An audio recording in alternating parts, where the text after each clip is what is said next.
எல்லோருக்கும் வணக்கம். இனியெல்லாம் நலம் அப்படிங்கிற என்னுடைய சேனல்ல இருந்து இன்னைக்கு ஒரு புதிய தகவலோட உங்களை நான் சந்திக்கிறேன். இன்றைக்கு மீடியாக்கள்லயும் ஊடகங்கள்லயும் வரக்கூடிய ஒரு முக்கியமான பிரச்சனை, தினசரி பேப்பர்லயும் இன்னைக்கு டாபிக் அதுதான். இன்னைக்கு என்ன ஒரு விஷயம் அப்படின்னா, இதான் இப்போ அதாவது பள்ளிகளில் ஆன்மீக தேவையா இல்லையாங்கிறதான் இப்ப சர்ச்சைக்குரிய ஒரு விஷயமா மாறிடுச்சு. இப்போ இது இன்றைக்கு வந்த பிரச்சனையா நாம் இதை பார்க்க வேண்டிய அவசியம் இல்லை. கடந்த காலங்கள்ல இருக்கு. அது பாரதியார் காலத்திலேயே, சுதந்திர போராட்ட காலத்திலேயே அந்த மாதிரி அவர் பாடியிருக்காரு. மகாகவி பாரதியார் பாடியிருக்கார்.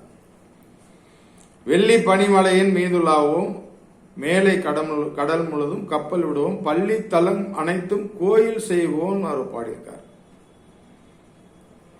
இப்போ பள்ளியில ஆன்மீகம் தேவையா இல்லையாங்கிறதெல்லாம் பிரச்சனையே கிடையாது. கோயில்கள் தான் பள்ளி சாலையா மாறணும், அவ்வளவுதான். கோயில்கள் பள்ளிக்கூடங்களா மாறணும், அதுதான். பள்ளி தலம் அனைத்தும் கோயில் செய்வோம் அப்படிங்கிறார் பாரதியார். பள்ளிக்கூடங்கள் பள்ளிக்கூடங்களா இருக்கக்கூடாது, கோயிலா இருக்கணும். அப்ப ஆன்மீகம் தேவையா இல்லையாங்கிறதா இந்த இடத்துல ஒரு விஷயமா வருது. இப்போ அப்ப ஆன்மீகம் தேவை அப்படிங்கறத அவர் பாடிய அந்த பாடல்ல அவர் சொல்லக்கூடிய, வலியுறுத்தக்கூடிய ஒரு கருத்து. இத்தனைக்கும் அவர் பிராமண சமுதாயத்தை சேர்ந்தவர். ஜாதிகள் இல்லையடி பாப்பாங்கிறார். உயர் தாழ்ச்சி சொல்லல் பாவம் சொல்றார். ஜாதிகள் கிடையாது. எதுல ஜாதிகள் கிடையாது? பள்ளி தலம் அனைத்தும் கோயில் செய்வோம். கோயிலுக்கு தான் எல்லாரும் வருவோம். அது ஒரு மதத்தினர் மட்டும் வரக்கூடியது இல்லை. ஏன்னா இறைவன் அப்படிங்கிறது எல்லாருக்கும் பொதுவானவன். சில விஷயங்களை அவரும் மறைச்சுதான் சொல்லியிருக்காரு. ஆனா நல்ல விஷயங்கிறதுனால நம்ம அதை எடுத்துக்கலாம். இன்றைக்கு ஆன்மீக கல்வி தேவையா இல்லையா அப்படின்னா, அவர் இன்றைய ஆட்சியில் இருக்கக்கூடிய ஒரு அமைச்சர் சொல்லக்கூடியது ரொம்ப வருத்தம் அளிப்பதாக இருக்கிறது. அவர் என்ன சொல்றாருன்னா, பள்ளிகளில் ஆன்மீகம் கூடாதுங்கிறார். ஆன்மீகம் இல்லாத கல்வி தேவர்களை உருவாக்காது, அசுரர்களை தான் உருவாக்கும். ஒரு அருவருப்பான ஒரு சமுதாயம் தான் வளருமே ஒழிய, ஒழுக்கமும் நேர்மையும் ஆன்மீகம் கலந்த அந்த கல்வியில தான் கிடைக்குமே ஒழிய, நல்லொழுக்கம் அதுல தான் கிடைக்குமே ஒழிய, கட்டாயம் ஆன்மீகம் இல்லாத கல்வி அரை வேக்காட்டுத்தனமானது, அந்த சிந்தனையே தவறானது.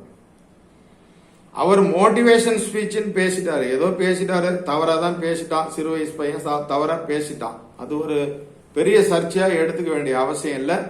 இது மோட்டிவேஷனல் ஆன்மீக கல்வியில இது வராது. அவர் பேசுனது வராது. பட் அவருக்கே தெரியல, அந்த அனுபவம் குறைவா இருக்கு. பட் அவரையே கடவுள்னு சொல்றாரு. அதுக்கும் ஒரு 10 பேர் போய் காலில் விழுந்து வணங்குறான்னா அதனுடைய அதுக்கெல்லாம் நம்ம விளக்கம் சொல்ல வேண்டியதில்லை. ஏன்னா முட்டாள்கள் மடையர்கள் உலகம் பூரா இருக்கான். எவன் பின்னாலும் யாரும் போக வேண்டிய அவசியம் இல்லை. ஒவ்வொரு மனிதனும் கடவுள் தான், ஒவ்வொரு மனிதனும் மன்னவன் தான். அந்த சிந்தனை வரணும், மனிதர்களுக்கு வரணும், அந்த சிந்தனை வரணும். அந்த கல்வி தான் ஆன்மீக கல்வி என்பது. யாருக்கும் யாரும் அடிமை இல்லை. 4 வர்ணங்கள்னு சொன்னாங்க. ஒரு காலத்துல குருகுலம் தான் கல்வி சாலையா இருந்தது. குருகுலம்னு சொல்லுவாங்க, அத கல்வி சாலையா இருந்தது. கடவுளை கும்பிட்டுட்டு தான் அந்த பாடமே நடத்துவாங்க. அது ஒரு இனத்தாருக்கு மட்டும் சொந்தமாக இருந்ததுதான், பிராமண இனம். இதுல சொல்றதுல தவறே கிடையாது. குருகுலம்ங்கிறதே அவங்க தான் அந்த கல்வி பயில முடியும். இதை பேராசிரியர் அன்பழகன் ஒரு பொது மீட்டிங்ல பேசும்போது நானே காதார கேட்டிருக்கேன். அவர் சொல்றாரு, அவர் ஒரு முதலியார் பிரிவுங்கிற ஜாதியை சேர்ந்தவர் தான். அவர் வகுப்பறைக்கு வெளியில தான் உட்கார வச்சிருந்தார். வெளியில இருந்து தான் அவர் படிச்சதா அதுல பதிவு பண்றாரு. அதாவது அந்த ஜாதியால நான் கீழானவங்கிறதுனால என்ன வெளியில தான் உட்கார வச்சாங்கிறார். இந்த ஏற்றத்தாலும் அந்த காலத்துல இருந்ததுனாலதான் பெரியார் போராடி அந்த எல்லா ஜாதிக்காரங்களும் படிக்கலாம். கல்வி சாலைகள்ல சாதி மத பாகுபாடு இருக்கக்கூடாது, பாரதியார் சொன்ன மாதிரி சாதிகள் இல்லை அடி பாப்பா அந்த மாதிரி செய்யணும்னு சொல்லிதான் எல்லாம் செஞ்சது. திராவிட ஆட்சின்னு சொல்லக்கூடிய இந்த ஆட்சி வந்த பிறகுதான் தாழ்த்தப்பட்ட பிற்படுத்தப்பட்ட அனைவருக்கும் கல்வி பொதுவாக்கப்பட்டது. குலக்கல்வியிலிருந்து மாறுபட்டு அறிவை வளர்க்கக்கூடிய அந்த கல்வி எல்லாத்துக்கும் கிடைச்சாதான் ஒரு மனித சமுதாயம் முன்னேறுங்கிறதுக்காக அந்த வார்த்தையை சொன்னது ஒழிய, பட் ஆன்மீகம் கூடாதுங்கிறது எப்பவுமே இல்லை. ஆன்மீகம் இல்லாத கல்வி ஒரு ஒழுக்கம் இல்லாத சமுதாயத்தை உருவாக்கிடுங்கிறது என்னுடைய கருத்து. பட் அவர் பேசின அந்த வார்த்தை கொஞ்சம் வித்தியாசமா போயிட்டது, அவ்வளவுதான். மோட்டிவேஷனல் ஸ்பீச்சுங்கிறதுக்கு அதுக்குள்ளார வராது. மோட்டிவேஷனல்னா அவர் என்ன சொல்லிருக்கணும்? இறைவன் ஒருத்தருக்கு ஒரு குறையை கொடுத்துட்டா, மாற்றுத்திறனாளிங்கிற வார்த்தையே கலைஞர் சொன்னதுதான். அவர் சொன்னதுதான் அந்த மாற்றுத்திறனாளி. அவங்க திறமை குறைந்தவர்கள் அல்ல. ஒரு குறைபாடு இருந்ததுன்னா கடவுள் 10 நிறைவை அவங்களுக்கு கொடுத்துட்றாங்க. இன்னைக்கு பேரா ஒலிம்பிக்ல எவ்வளவோ பேர் பதக்கம் வாங்கியிருக்கிறாங்க. கை கால் உள்ளவங்க கூட பதக்கம் வாங்குறது இல்லை. அந்த மாதிரி நிறைய விஷயங்கள் கடவுள், அதாவது ஹெலன் கெல்லர்னு ஒரு அம்மா இருந்தாங்க. அந்த அது சிறு வயசா இருக்கும்போது அந்த அம்மாவுக்கு கண் பார்வை போயிடுச்சு, காதும் கேளாத போயிடுச்சு. 2 குறைபாடு அந்த அம்மா. உலக மொழிகள்ல 9 மொழி பேசவும் எழுதவும் தெரியும். அவங்க பேராசிரியர் இருந்தாங்க. ஒவ்வொரு உலகம் பூரா சென்று எல்லா கல்லூரிகளையும் வகுப்புகள் நடத்தி கடைசி காலத்துல அவர் மரணிச்சாங்க. அது வேற விஷயம். 9 மொழிகள், காதும் கேட்கல, கண்ணும் தெரியல. எப்படி அவங்க கற்றுக்கொள்ள முடிந்தது? அப்ப இறைவனுடைய தொடர்பு நேரடியா அவங்களுக்கு வந்துடும். மாற்றுத்திறனாளிகள்ங்கிறவங்களே இறைவனோட தொடர்புடையவங்க.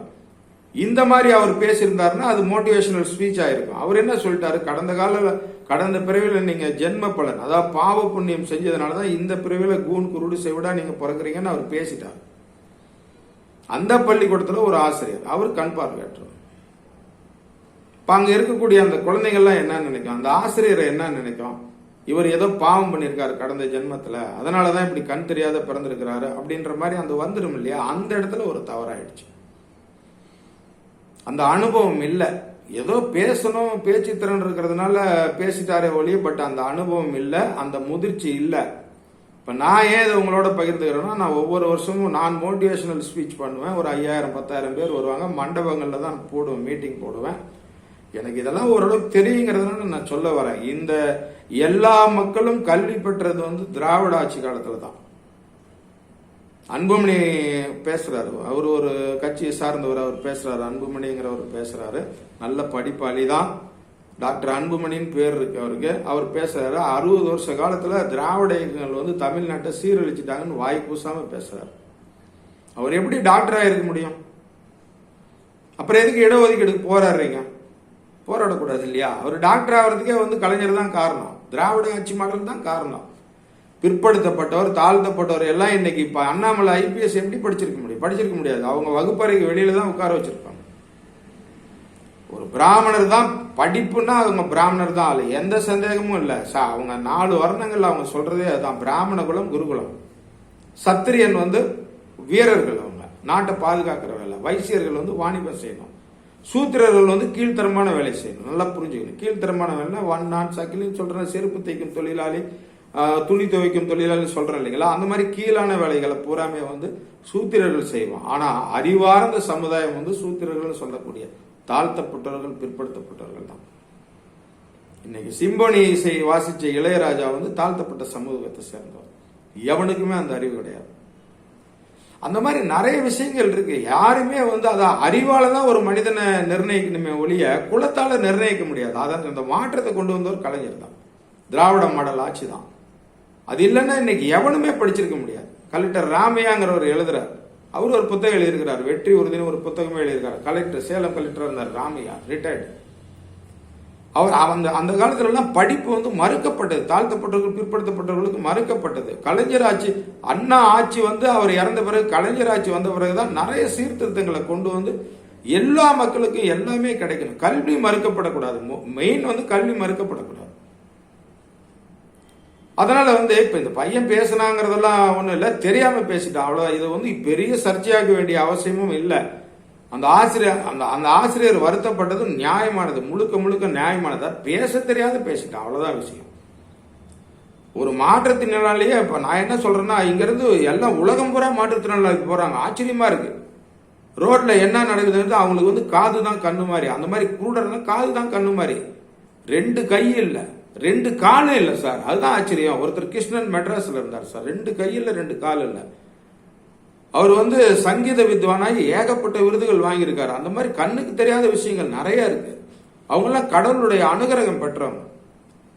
நமக்கு இவ்வளவு அறிவு இருக்கு, இவ்வளவு கண்ணு தெரியுது, பெரிய பகுத்தறிவு பத்தி எல்லாம் பேசுறோம். பஸ் மேல ஏறிட்டு இருக்கிறவங்களுக்கு தொந்தரவு பண்றான், வீச்சர் வாழை எடுத்துட்டு ரயில்வே ட்ராக்ல வீச்சர் வாழை எடுத்துட்டு உரசிட்டு போறான். என்ன ஒழுக்கம் இருக்குது சொல்லுங்க பார்க்கலாம். இதெல்லாம் கல்வியில ஆன்மீக கல்வி இல்லாதனாலதான் இந்த மாதிரி ஒரு முழுக்க ஒரு ரவுடிகள் சமுதாயமா உருவாயிடுச்சு. அமைச்சர் பேசியது முற்றிலும் கொஞ்சம் எனக்கு ஏற்புடையதாக அல்ல. ஆன்மீக கல்வி தான் அவசியம். கோயில்கள் தான் பள்ளிக்கூடம் ஆகணும், பள்ளிக்கூடம் கோயில்கள் ஆகணும். அப்பதான் உருப்படியாகும், இந்த சமுதாயம் உருப்படியாகும் சொல்லி இந்த வீடியோ பதிவை நான் நிறைவு செய்யறேன். இந்த பதிவு பார்க்கறவங்க தயவு செய்து ஷேர் பண்ணுங்க, சப்ஸ்கிரைப் பண்ணிட்டு ஷேர் பண்ணுங்க. நிறைய பேருக்கு போகணும். ஒரு தவறான விஷயங்கள் வந்து கட்டமைக்கப்படுது. அதை வந்து ஏத்துக்க முடியாது, ஒரு சமுதாயம் ஏத்துக்க முடியாது. பள்ளிகள் அனைத்துமே வந்து கோயில்கள் ஆகணும். அது எந்த பள்ளியாக இருந்தாலும், இஸ்லாமிய பள்ளிகள் இஸ்லாமிய கோயில்கள் ஆகணும், மசூதி ஆகணும். கிறிஸ்தவ பள்ளிகள்ல வந்து அங்கேயும் இயேசுநாதரை கும்பிட்டுட்டு தான் அவங்க பிரேயரே ஆரம்பிக்கிறாங்க. அதனால இந்து பள்ளிகள்ல வந்து கடவுளை கும்பிட்டுட்டு பகவத்கீதையை வாசிச்சுட்டு தான் நீங்க வந்து கல்விக்கே வரணும். அப்பதான் நல்லது கெட்டது அந்த அந்த ஒழுக்கமான கல்வி கிடைக்கும். இல்லைன்னா வகுப்பறையிலே கத்தி எடுத்து ஆசிரியரை குத்துறான், டீச்சரை குத்துறான், வாத்தியாரை குத்துறான். வாத்தியார் பயந்துட்டு பாடம் நடத்த வேண்டியதா இருக்குது. இதுபா ஒரு கல்வி? பகுத்தறிவுங்கிற பேர்ல இந்த மாதிரி கல்வி நமக்கு அவசியமா? கட்டாயம் தேவையில்லை. ஆன்மீகம் கட்டாயம் வேணும், அறிவை கொடுக்கணும். கலைஞர் ஒரு படத்துல, அவர் சொந்த படத்துல, ஒரு படத்துல, அவர் கதை வசனம் எழுதுற படத்துல ஒரு சாக்ரட்டிஸ்னு ஒரு நாடகம் வச்சிருப்பாரு. அதுல அவர் சொல்லுவார், அவர் சாக்ரட்டிஸ்க்கு மரண தண்டனை கொடுப்பாங்க, விஷக்கோப்பை கொடுப்பாங்க, அவர் சாப்பிட்டு இறந்துடுவார். அதுல ஒரு சீன் இருக்கும், ஒரு வசனம் வரும், அவரு நீ வந்து இளைஞர்களை கெடுத்துட்டு இருக்கிற அப்படின்பார். எப்படி சொல்லுகிறீமா? ஒரு குடம் பாலுக்கு ஒரு துளி விஷம் பாரு. கலைஞருடைய வசனம் பாருங்க, அடுத்த வசனம் அவரு கலைஞருடைய வசனம், ஒரு குடம் பாலுக்கு ஒரு துளி விஷம். அந்த ராஜா சொல்றாரு, சாக்ரட்டிஸ் சொல்றாரு, ஏன் இப்படியும் சொல்லலாமே, இருண்ட வீட்டுக்கு ஒரு விளக்கு. கல்விங்கிறது அப்படிதான் இருக்கணும், இருண்ட வீட்டுக்கு ஒரு விளக்கு இருக்கிற மாதிரி இருக்கணும். யாரு உங்களை ஆன்மீக கல்வி வேணான்னு சொன்னது? யாருமே கோரிக்கை வைக்கலையே. கண்டிப்பாக ஆன்மீக கல்வி தேவை. ஒரு நபர் பேசிட்டாருங்கிறதுக்காக ஒரு சமுதாயத்தையே மோசமான சமுதாயமா உருவாக்க முடியாது இல்லையா? ஆன்மீகம் வேணாங்கிறவங்க முருகர் மாநாடு நடத்தக்கூடாது. முருகருக்கு என்ன மாநாடு? முருகர் என்ன அரசியல் தலைவரா? அவருக்கு எதுக்கு மாநாடு? அவர் இப்போவா இருக்கிறாரு? காலங்காலமா இருக்காரு, அவருக்கு எதுக்கு மாநாடு? அப்ப இதெல்லாம் வந்து ஒரு அரசியல் சார்ந்த விஷயம், இதுக்குள்ளார நம்ம போக வேணாம். என்னுடைய அறிவை கேட்டின வரைக்கும் கல்வி ஆன்மீகமயமானால் தான் ஒரு சமுதாயமே நேர்மையான சமுதாயமாக உருவாகும் என்று கூறி இந்த பதிவை நான் நிறைவு செய்யறேன். பார்க்குறவங்க சப்ஸ்கிரைப் பண்ணுங்க, முடிஞ்ச வரைக்கும் ஷேர் பண்ணுங்க. நிறைய பேத்துக்கு போகணும். இந்த காலத்துல ஒழுக்கம் குறைஞ்சி போச்சு, நிறைய பேத்துக்கு போகணும்னு சொல்லி இந்த பதிவை நான் நிறைவு செய்யறேன். மீண்டும் அடுத்த பதிவில் ஒரு நல்ல விஷயத்தோட சந்திக்கிறேன். வணக்கம்.